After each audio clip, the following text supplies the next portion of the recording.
Hello everyone, welcome to the channel C S law inside. मेरा नाम है आयुष और आज हम लोग करने वाले हैं सबसे इम्पोर्टेंट चैप्टर कंपनी सेक्रेटरी के लिए। तो सबसे इम्पोर्टेंट चैप्टर कंपनी लॉ, क्योंकि भाई यही जो चैप्टर है इसी के रिलेटेड तो तुमको कंपनी में काम करना है।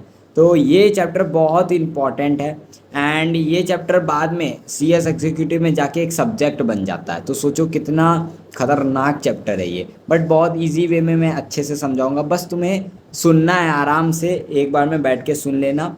वीडियो अच्छा लगे तो लाइक करो, ज़्यादा से ज़्यादा वीडियो को शेयर करो। चैनल सब्सक्राइब नहीं किए तो भाई सब्सक्राइब कर लो। कंपनी लॉ, सबसे पहले हम लोग समझेंगे लॉ यहाँ क्यों लिखा है।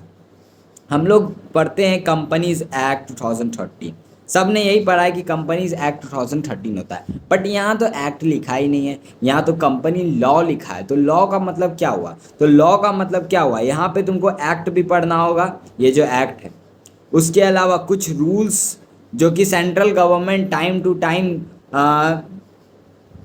सॉरी इशू करते हैं, नोटिफाई करते हैं, वो भी पढ़ना होगा। रेगुलेशंस भी पढ़ना होगा, सर्कुलर्स भी पढ़ना होगा। यानी हम लोग कह सकते हैं लॉ वाइडर टर्म है। ये ऐसा बनाओ, ये लॉ है एंड इसके एक पार्ट है एक्ट। लॉ के अंदर एक पार्ट है वो एक्ट है। अगर सिर्फ एक्ट लिखा रहता तो सिर्फ हमें बेयर एक्ट पढ़ना रहता, बट हमें लॉ लिखा है तो यहाँ पे हमें एक्ट के साथ साथ इन सब चीज़ों को कनेक्ट करके पढ़ना होगा। ठीक है, अब कंपनी क्या होता है, क्वेश्चन ये आता है। तो देखो डिफिनेशन अगर इसका तुम देखो, डिफिनेशन अगर तुम देखो सेक्शन 2 क्लॉज 20 कंपनीज एक्ट में डिफाइन है, company means a company incorporated under this act और any other previous company law. Definition तो सिंपल बोलता है कि एक कंपनी एक ऐसा एंटिटी है जो या तो कंपनीज एक्ट के अंदर रजिस्टर हो गया है या कोई प्रीवियस कंपनी लॉ में रजिस्टर हुआ हो। इस डिफिनेशन से कंपनी का मतलब एग्जैक्टली समझ नहीं आ रहा है, तो इसलिए हम लोग को इसके साथ पढ़ना पड़ता है इसके कैरेक्टरिस्टिक्स। ये सारे कैरेक्टरिस्टिक्स किसी एक एंटिटी में हैं और वो रजिस्टर है किसी भी कंपनीज एक्ट या प्रीवियस कंपनी लॉ के अंदर, तो उसको हम लोग कंपनी बोलेंगे। कौन कौन से फीचर? सबसे पहला कॉर्पोरेट पर्सनालिटी, इसको हम लोग शॉर्ट में लिखते हैं सेपरेट लीगल एग्जिस्टेंस। इसका क्या मतलब होता है कि देखो मेंबर और कंपनी दोनों अलग अलग हैं। आज अगर रिलायंस कोई लोन लेता है तो रिलायंस चुकाएगा खुद लोन। मुकेश अंबानी से तुम पैसा नहीं मांग सकते हो। अगर कोई तुमको सर्विस अच्छा नहीं मिल रहा है रिलायंस के तरफ से, तुमको केस करना है रिलायंस पर, जियो पे केस करना है, तो तुम कंपनी के नाम पे केस करोगे, ना कि मुकेश अंबानी जी के नाम पे। तो यहाँ पर तुम्हें ये समझना है कि भाई कॉर्पोरेट पर्सनैलिटी है, दोनों अलग अलग हैं, दोनों को एक अलग अलग entity, I of law, law के नज़र में ना दोनों अलग अलग हैं। कभी भी भले ही कोई भी ऑनर हो कंपनी का, बट कंपनी अपने नाम पर ही सब काम करेगा। इसी को बोलते हैं कॉर्पोरेट पर्सनैलिटी। इसमें एक केस है सोलमोन वर्सेस सोलमोन कॉर्पोरेट लिमिटेड। इस केस में होता क्या है, सोलमोन एक आदमी था, उसने क्या किया, एक कंपनी खोला, एक पब्लिक कंपनी खोला और उसमें मिनिमम 7 मेंबर चाहिए कंपनी बनाने के लिए। पब्लिक कंपनी 7 मेंबर पता है क्या कौन कौन थे? ये खुद था, इसकी वाइफ थी एंड सारे इसके बच्चे थे, सारे बच्चे थे। सोचो भाई, फ्यूचर प्लानिंग बहुत पहले से थी इसकी। तो 7 बच्चे थे एंड कंपनी इसने खोला, फिर बिजनेस वगैरह किया। जब कंपनी इसने खोला ना, तो इसने कंपनी को कुछ इन्वेस्टमेंट किया कंपनी में। ठीक है, कुछ इन्वेस्टमेंट किया कंपनी में, तो बदले में कंपनी भी इसको कुछ देगी, क्योंकि अब सेपरेट लीगल एग्जिस्टेंस है। भाई सिंपल सा बात है, मैं अगर कोई किसी को पैसे दे रहा हूँ या कोई सर्विस दे रहा हूँ तो एक्सपेक्ट करूँगा कि बदले में मेरे को कुछ मिलेगा। उसी तरह सोलमोन ने थोड़ा सा इन्वेस्टमेंट किया एंड बदले में उसने क्या लिया, कैश ले लिया थोड़ा सा, और थोड़ा सा सिक्योर डिवेंचर्स लिया था। क्या लिया था? Secure debentures. फिर वाइंडिंग अप का टाइम आया, कुछ साल बिजनेस चला, फिर उसके बाद बिजनेस बंद होने लगा। वाइंडिंग अप में सबसे पहला पेमेंट जो है ना, सिक्योर डिवेंचर्स का होना रहता है। जो सिक्योर डिवेंचर्स होल्डर होते हैं उनका पेमेंट होना रहता है। और भाई सोलमोन के पास बहुत कम पैसा थे, एसेट्स वगैरह बेच के, बहुत एसेट वगैरह बेच के बहुत कम पैसे थे एंड क्रेडिटर्स आउटसाइडर भी बहुत थे। तो भाई अब इसको करना था पेमेंट। इसने क्या किया, सबसे पहले जो सिक्योर डिवेंचर होल्डर ये खुद था, इसने अपने आप को पेमेंट कर लिया। तो भाई आउटसाइडर जो क्रेडिटर है वो कोर्ट गए, उन्होंने बोला कि ये अपने आप को पेमेंट क्यों कर रहा है, हम लोग आउटसाइडर हैं, पहले इसका कंपनी था, सारे मेंबर इसका, तो इसका लायबिलिटी बनता है कि पहले हमें पे ऑफ करे, बाद में वो अपने आप को पे ऑफ करे। तो कोर्ट पता है क्या बोलता है कि देखो, पहला पेमेंट सिक्योर डिवेंचर्स होल्डर्स को होना है, और वो सिक्योर डिवेंचर होल्डर्स अगर सोलमन खुद है तो ये तो बस एक कोइंसिडेंस है। तो यहाँ पर सोलमन बिल्कुल सही है, आपको पेमेंट नहीं मिलेगा, पहला पेमेंट सिक्योर डिवेंचर होल्डर को होना था और वो हो चुका, अब पैसा नहीं है, कुछ नहीं हो सकता। ये कॉन्सेप्ट से पता चला पूरी दुनिया में कॉरपोरेट वेल क्या होता है। कॉरपोरेट वेल मतलब कॉरपोरेट पर्सनैलिटी, वेल मतलब पर्दा, कंपनी और मेंबर के बीच में एक पर्दा है जो मेंबर को बचाता है कंपनी के ऊपर आए हुए लायबिलिटी से। ठीक है, अब इसके एक्सेप्शंस यहाँ तुम्हें नहीं लिखे हैं, और पता है यहाँ क्या लिखा हुआ है, fact of the case, case में क्या हुआ, फिर क्या जजमेंट, कोर्ट जज ने क्या बोला, तो ये सब एग्जामिनेशन में आना है नहीं। ऑप्शन आएगा भाई, तुमसे केस स्टडी पूछ लिया जाएगा तो ये केस स्टडी बता देना बस। पहला कॉर्पोरेट पर्सनालिटी, दूसरा लिमिटेड लायबिलिटी। अब देखो कंपनी खोलने का सबसे मेन मोटिव तो यही ना था भाई कि मेंबर्स की लायबिलिटी लिमिटेड रही रहे, न तो बिजनेस तो हम लोग पार्टनरशिप खोल के भी कर रहे थे, बट मेन मुद्दा क्या था कि मेंबर्स की लायबिलिटी लिमिटेड रहे। तो कंपनी में मेंबर्स की लायबिलिटी जो है या तो शेयर से लिमिटेड हो सकती है, या गारंटी से हो सकती है, या अनलिमिटेड हो सकती है। अब ये तीनों आगे एक कंपनी के टाइप्स में मैं समझाऊंगा, अभी समझ लो बस इतना कि कंपनी में मेंबर्स की लायबिलिटी लिमिटेड रहती है।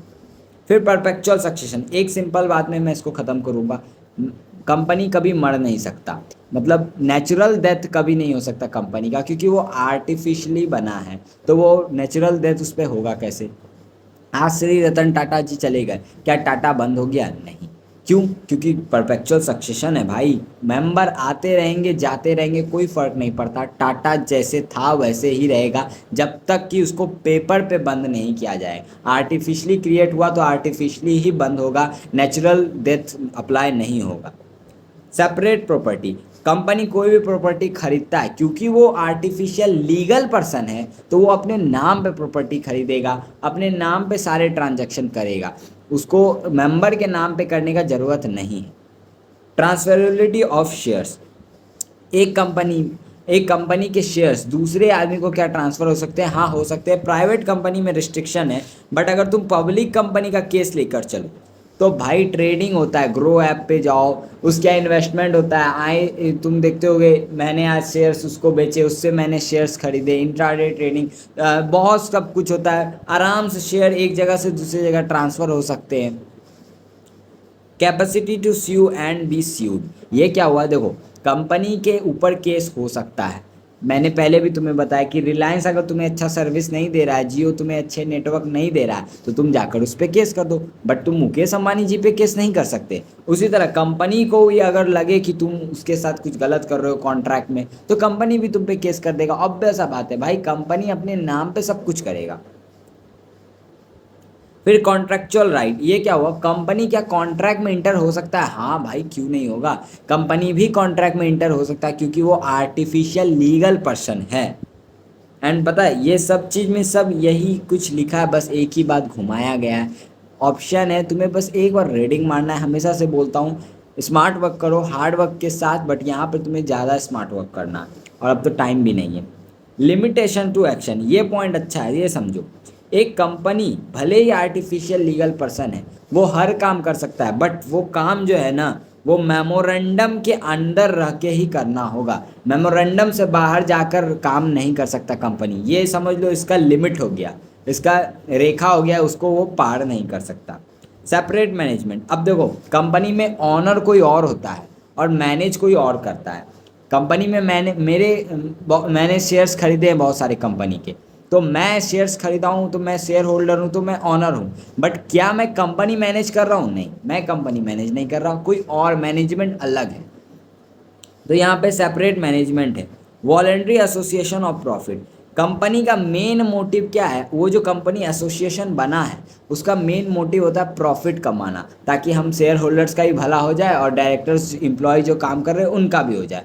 बस एक सेक्शन 8 कंपनी जिसको नॉन प्रॉफिट कंपनी भी बोलते हैं, उनका मोटिव नहीं रहता है पैसा कमाना, प्रॉफिट कमाना, पैसा कमाना तो सही सबका मोटिव रहता है, प्रॉफिट कमाना उनका मोटिव नहीं है। बाकी हर कंपनी, चाहे टाटा हो, रिलायंस हो, इन्फोसिस हो, हर कंपनी का एक ही मोटिव है कि कैसे प्रॉफिट ज़्यादा से ज़्यादा कमाया जाए।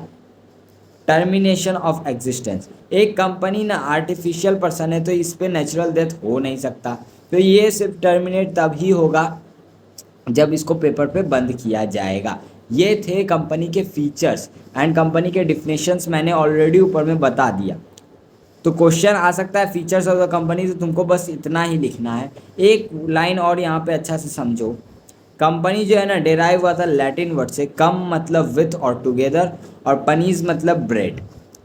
यानी पहले लोग क्या करते थे, साथ में आकर ब्रेड खाते थे, तो उनको ही हम लोग कंपनी बोल देते थे। फिर बाद में ये कॉन्सेप्ट यूज़ होने लगा कंपनी के लिए। एंड बाकी इसमें भाई कुछ नहीं है, इंट्रोडक्शन है, तुम एक बार पढ़ के खुद देख लेना। कहीं डाउट होगा नीचे टेलीग्राम का लिंक है, वहाँ तुम मेरे को ज्वाइन कर लो एंड वहाँ मेरे से तुम डायरेक्टली भी डीएम करके पूछ सकते हो।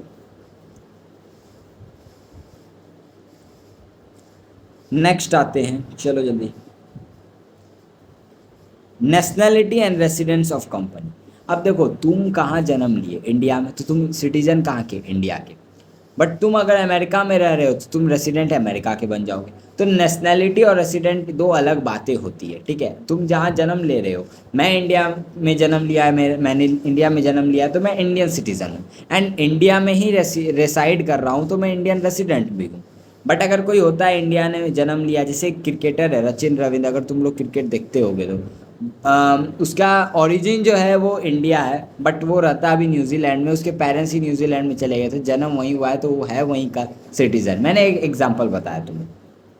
तब देखो कंपनी एक आर्टिफिशियल पर्सन है, तो क्या कंपनी सिटीजन हो सकता है?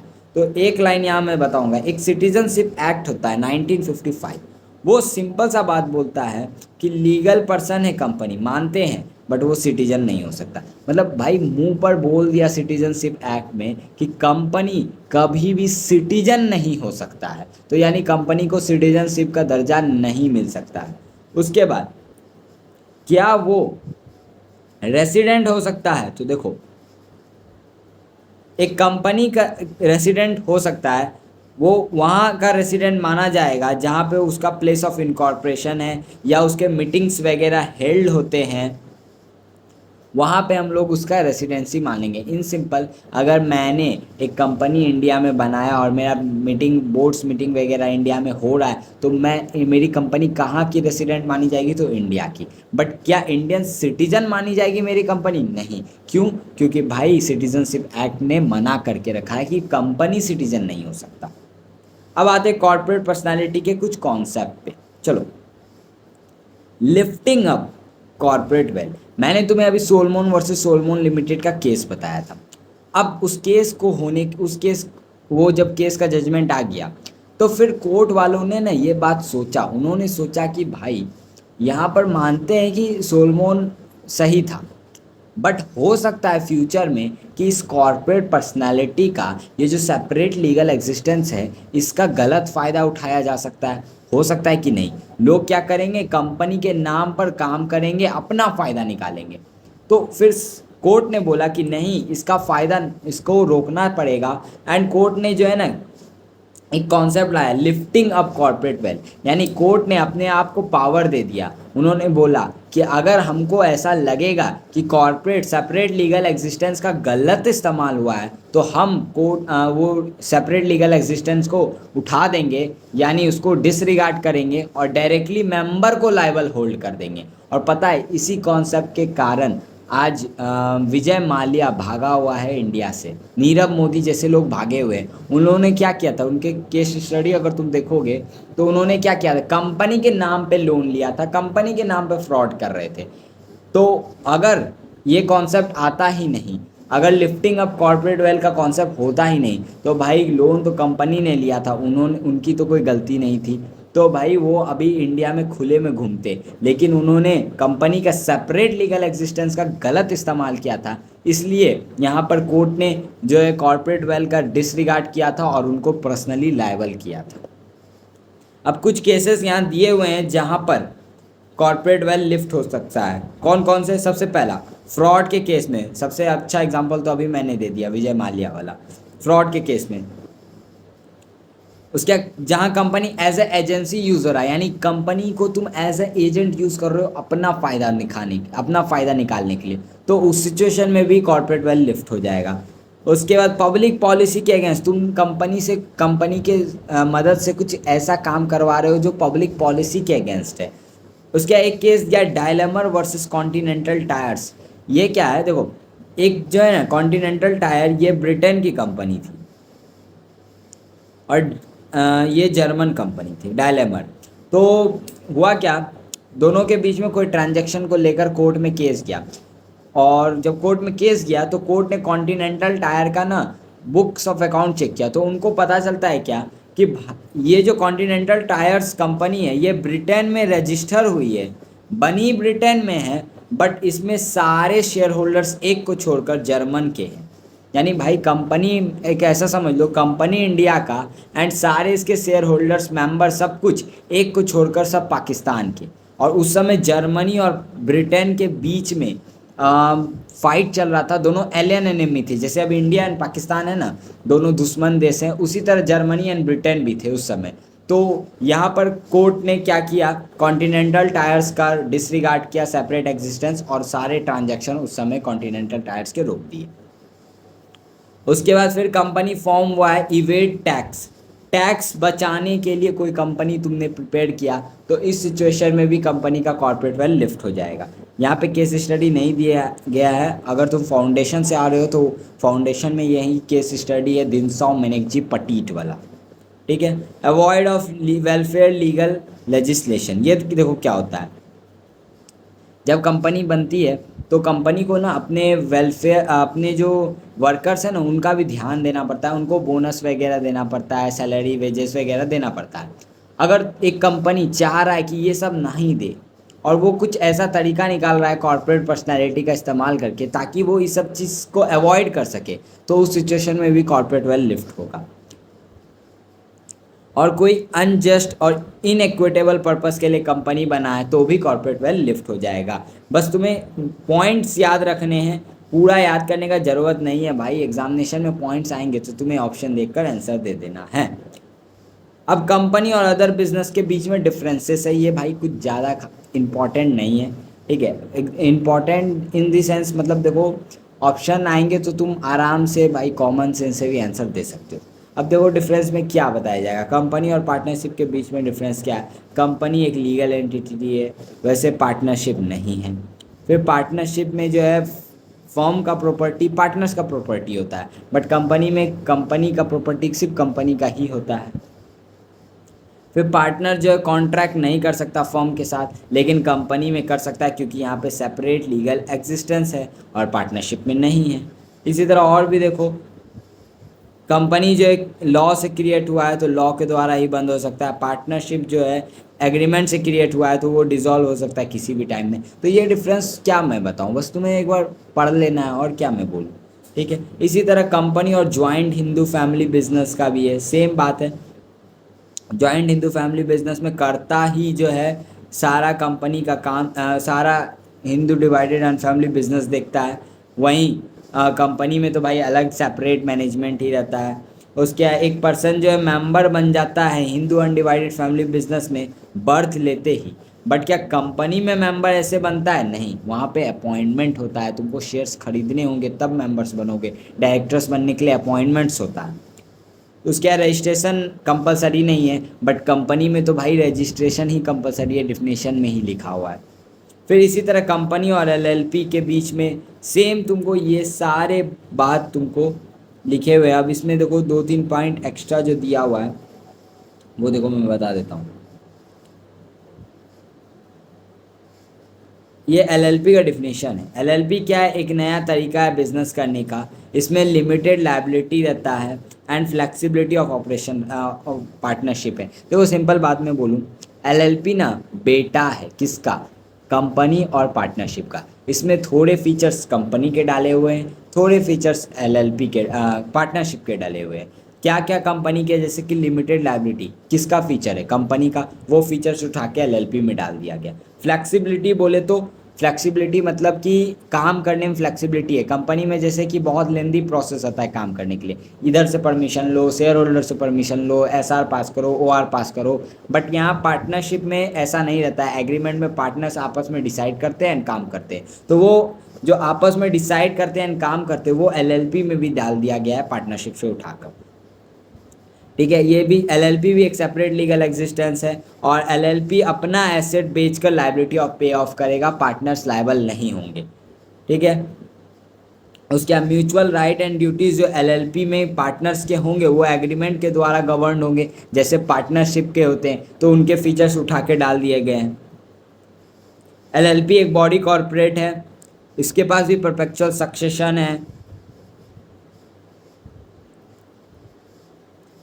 मैनेजमेंट और ओनरशिप जो है कंपनी में डिवाइड है, बट एलएलपी में ऐसा नहीं है। एलएलपी में पार्टनर्स जो है एलएलपी जो बना रहे हैं वो लोग खुद मैनेज कर लेते हैं।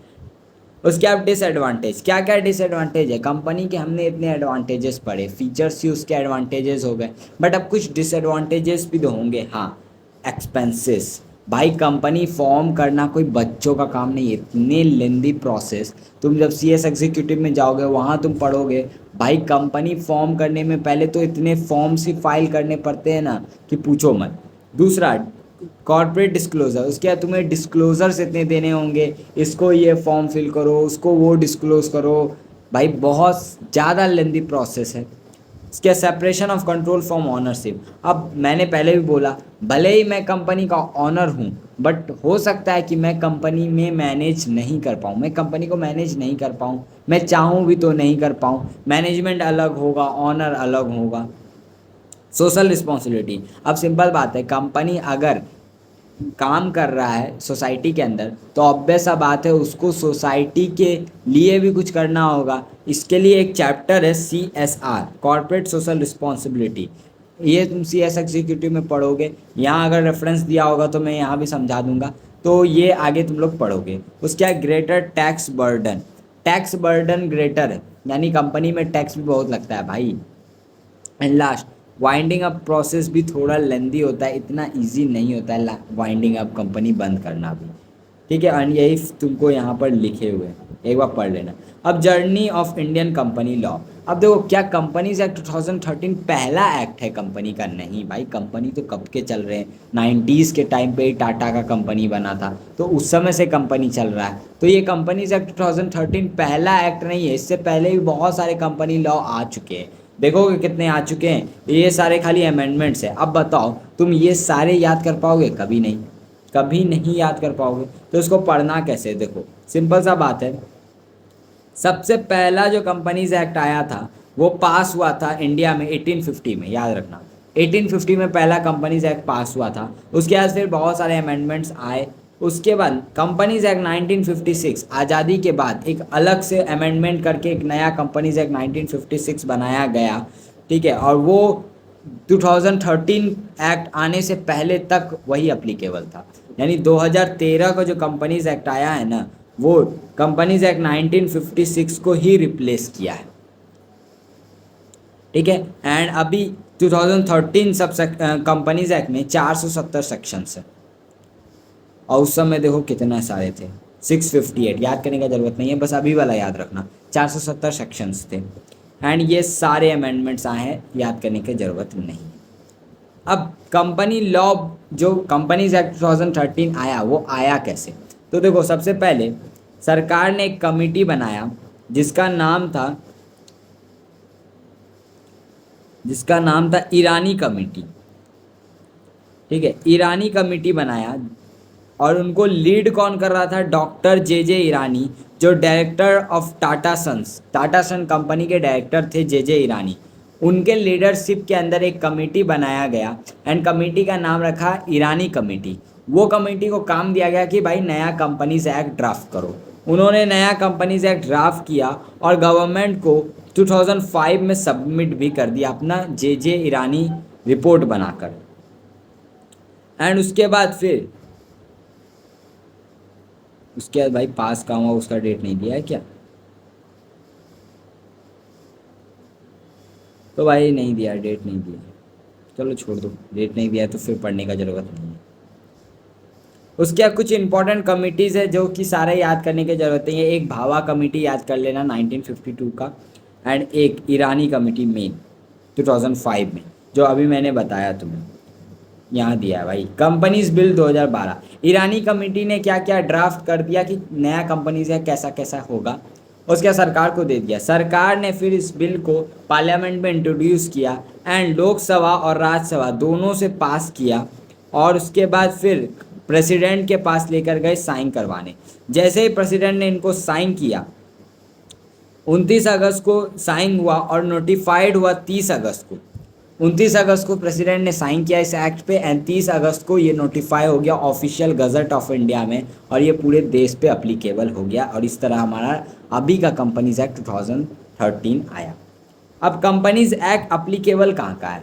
पूरे इंडिया पे लग रहा है, लेकिन पूरे इंडिया पे कहाँ लग रहा है? तो देखो, हर एक कंपनी पे लग रहा है जो कि इस एक्ट के अंडर रजिस्टर है या कोई प्रीवियस कंपनी लॉ के अंडर रजिस्टर है। हर एक कंपनी, टाटा से लेकर रिलायंस तक सारे कंपनी। उसके बाद कोई इंश्योरेंस कंपनी है तो उस पर भी लग रहा है कंपनीज एक्ट। कोई बैंकिंग कंपनी है उस पर भी कंपनीज एक्ट लग रहा है। अब मान लो एक्सिस बैंक, एचडीएफसी बैंक, ये कंपनी कैसी कंपनी है? बैंकिंग कंपनी है, तो इन पर कंपनीज एक्ट लग रहा है। अब बैंकिंग कंपनी को रेगुलेट करने के लिए एक बैंकिंग रेगुलेशन एक्ट 1949 एक अलग सा एक्ट खुद बना हुआ है। यानी देखो, बैंकिंग कंपनी, ये एचडीएफसी है, इस पे दो एक्ट लग रहे हैं, एक बैंकिंग रेगुलेशन एक्ट, इसका खुद का एक्ट, और एक कंपनीज एक्ट। अब मान लो कंपनीज एक्ट और बैंकिंग रेगुलेशन एक्ट में कोई इनकंसिस्टेंसी आ जाता है, यानी मान लो कंपनीज एक्ट बोल रहा है ये नहीं करो और बैंकिंग रेगुलेशन एक्ट बोल रहा है कि ये करो, तो अब उस सिचुएशन में एचडीएफसी किसका बात मानेगा? तो उस सिचुएशन में वो अपना पेरेंट एक्ट यानी बैंकिंग रेगुलेशन एक्ट का बात मानेगा। कंपनीज एक्ट यहाँ पर एक तरह से जनरल एक्ट हो गया, तो अपना स्पेसिफिक एक्ट का बात मानेगा। इसी तरह इलेक्ट्रिसिटी कंपनी भी कंपनीज एक्ट का बात मानेगा। अगर इनकंसिस्टेंसी आता है उसके खुद के इलेक्ट्रिसिटी एक्ट 2003 से, तो फिर वो उसका बात सुनेगा। इसी तरह इंश्योरेंस कंपनी का भी सेम है, उसके स्पेशल एक्ट के द्वारा बनाया हुआ कंपनी, जैसे कि हमारा इंस्टीट्यूट आईसीएसआई, आईसीएआई वो हो गया, और कोई इनकॉर्पोरेट हुआ है नोटिफिकेशन देकर ऑफिशियल गजट में, वैसे कंपनी भी।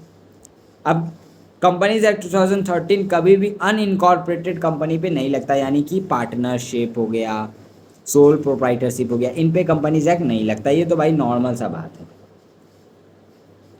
सेक्शन 464 दिया है यहाँ पर कि यहाँ पार्टनरशिप का रेफरेंस दिया है, यानी पार्टनरशिप में मिनिमम मेंबर नहीं दिए हुए हैं। मैक्सिमम मेंबर कितने होंगे पार्टनरशिप एक्ट में नहीं बताया गया।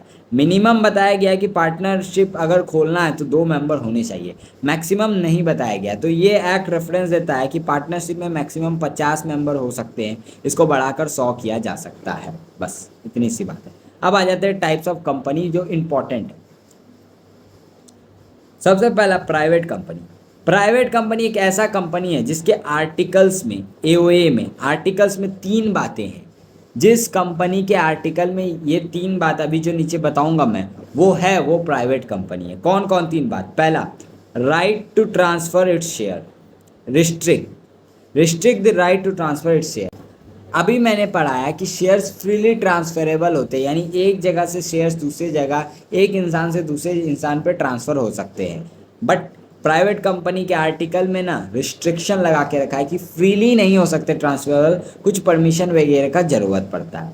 दूसरा, ओबीसी को अगर हटा दो तो मैक्सिमम मेंबर जो है 200 ही हो सकते हैं। प्राइवेट कंपनी में मैक्सिमम 200 मेंबर हो सकते हैं। इस 200 के लिमिट में अब कौन कौन काउंट होगा ये देखो। मान लो मैं एक एम्प्लॉय हूँ रिलायंस का, एंड मेरे को शेयर्स मिले जब मैं एम्प्लॉयमेंट में था, मैं काम कर रहा था रिलायंस में एंड मेरे को शेयर्स मिले। रिलायंस एक प्राइवेट कंपनी है मान लो, तो क्या मैं इस 200 के लिमिट में काउंट होगा? नहीं होगा, क्योंकि मैं एम्प्लॉय हूँ एंड मेरे को एम्प्लॉयमेंट के टाइम पे शेयर्स मिला है, तो मैं काउंट नहीं होऊंगा। दूसरा, एक्स एम्प्लॉय।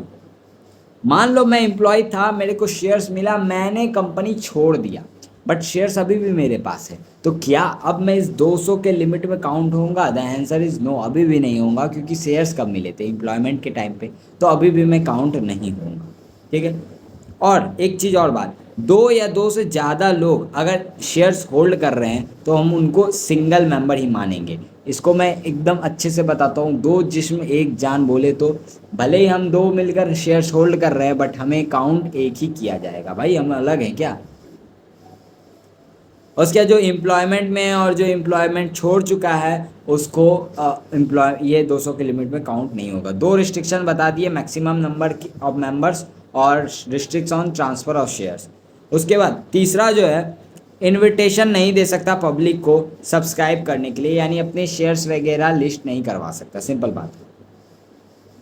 फिर आते पब्लिक कंपनी। भाई खतरनाक डिफिनेशन है। पब्लिक कंपनी एक ऐसा कंपनी है जो प्राइवेट नहीं है, सिंपल सा बात है। और एक बात ध्यान रखना, सब्सिडरी जो है, अच्छा ये वाला पॉइंट मैं बाद में बताता हूँ, ठीक है। अभी बस इतना समझ लो, पब्लिक कंपनी एक ऐसा कंपनी जो प्राइवेट नहीं है। 1% कंपनी एक ऐसा कंपनी है जिसमें सिर्फ एक ही पर्सन होता है एज अ मेंबर। उसके बाद सेक्शन 8 कंपनी एक ऐसा कंपनी है जिसको चैरिटेबल कंपनी भी बोलते हैं। और ये पता है किस ऑब्जेक्टिव से बनता है? अच्छे कामों के लिए, कॉमर्स, आर्ट, साइंस, एजुकेशन, इनको प्रमोट करने के लिए बनता है। एंड ये अपना प्रॉफिट जो कमाता है ना, उसका इस्तेमाल इसी ऑब्जेक्ट को फुलफिल करने में लगा देता है। भाई ये डिविडेंड वगैरह नहीं बांटता है, इसका मेन मोटिव नहीं होता है डिविडेंड बांट के शेयर होल्डर्स को अमीर बनाना, ना ना। ये जो है अपना प्रॉफिट का सारा इस्तेमाल जो उसका ऑब्जेक्टिव रहता है उसी में लगा देता है। Government company. गवर्नमेंट कंपनी एक ऐसा कंपनी जिसमें एटलीस्ट 51% जो है होल्ड कर रहा है गवर्नमेंट। कोई भी ऐसा कंपनी जिसका पेड अप शेयर कैपिटल में 51%, कम से कम 51% कोई एक गवर्नमेंट कंपनी होल्ड कर रहा है, या कोई government, central government, state government, कोई भी गवर्नमेंट होल्ड कर रहा है, या दोनों मिलकर भी कर रहे हैं, तो भाई 51% अगर हो गया तो भाई वो गवर्नमेंट कंपनी हो गया। फॉरेन कंपनी एक ऐसा कंपनी है जो इंडिया के बाहर बना है, जैसे कि सैमसंग, और इंडिया में बिजनेस कर रहा है किसी भी तरीके से, एजेंट के थ्रू, फिजिकली, कोई भी किसी भी मैनर में बिजनेस कर रहा है इंडिया में, तो वो फॉरेन कंपनी हो गया। Associate company. एसोसिएट कंपनी एक ऐसा कंपनी हुआ जो कि दूसरे कंपनी में सिग्निफिकेंट इन्फ्लुएंस लगता है। कीवर्ड्स ध्यान रखना, यही एग्जाम में बस तुम्हें लिखने हैं। सिग्निफिकेंट इन्फ्लुएंस होल्ड करता है, जैसे कि मान लो मेरा एकेजी प्राइवेट लिमिटेड एक कंपनी है, एंड मैं ना रिलायंस प्राइवेट लिमिटेड में 30% शेयर होल्डिंग करता हूँ, पेड अप शेयर कैपिटल का 30% होल्ड करता हूँ। तो तुमको ऐसा लगता है कि इसके डिसीजन में मेरा इन्फ्लुएंस होगा? ऑब्वियस बात है भाई, 100 में से अगर 30% मैं होल्ड कर रहा हूँ तो मेरा वोट इन्फ्लुएंस करेगा डिसीजन ऑफ रिलायंस। तो मैं क्या रिलायंस का एसोसिएट कंपनी हूँ? द आंसर इज यस, मेरा कंपनी रिलायंस का एसोसिएट कंपनी है। सिग्निफिकेंट इन्फ्लुएंस मतलब क्या होता है? एटलीस्ट 20% जो है होना चाहिए, और 20% से लेकर 50% तक ये रेंज है। इसके बीच में कितना भी परसेंटेज उठा लो तो वो दूसरे का एसोसिएट कंपनी बन जाएगा।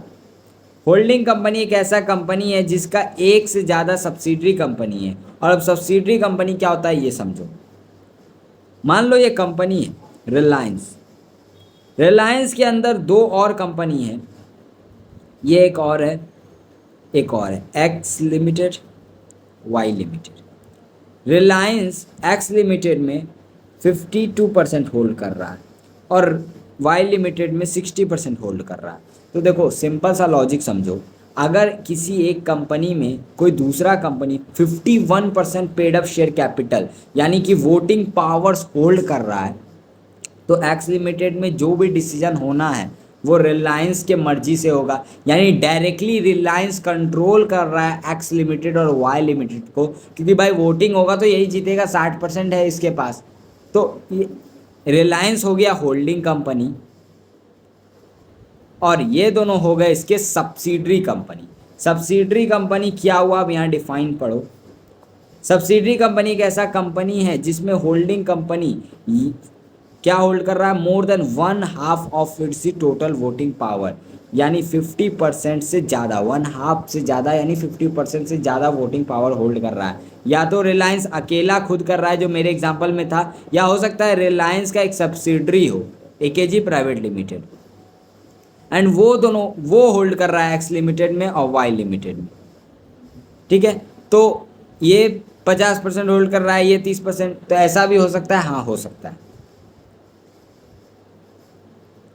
ठीक है, या फिर boards of directors he hold कर रहे हैं, यानी 7 डायरेक्टर्स है, 5 मेरे हैं मान लो, मेरे कंपनी के, तो भाई कोई भी डिसीजन होना है तो मेरा कंपनी डिसाइड करेगा, क्योंकि 5 डायरेक्टर किसके हैं, मेरे हैं।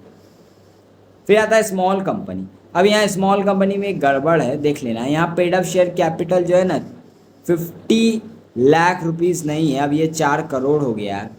और यहाँ पर टर्नओवर जो है ये 2 करोड़ नहीं 40 करोड़ हो गया, चेंज कर लेना। स्मॉल कंपनी एक ऐसा कंपनी है जिसमें paid up share capital 4 crore से ज़्यादा नहीं है, एक छोटी कंपनी जिसमें 4 करोड़ का पेड अप शेयर कैपिटल है। और ये जो 10 करोड़ लिखा है ना, ये 10 करोड़ लिमिट आगे जाकर फ्यूचर में किया जा सकता है, अभी लिमिट 4 करोड़ है, इसको बढ़ाकर 10 करोड़ तक फ्यूचर में किया जा सकता है, अभी 4 करोड़ है।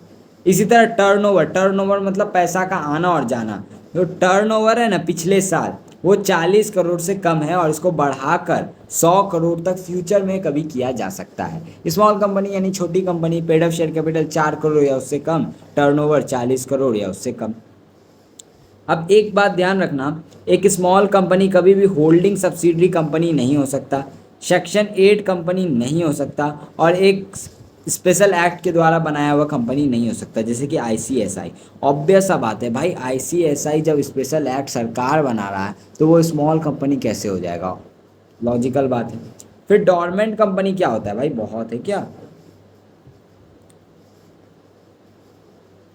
भाई, इसमें बहुत ज़्यादा कॉन्सेप्ट है। ऐसा करता हूँ मैं अभी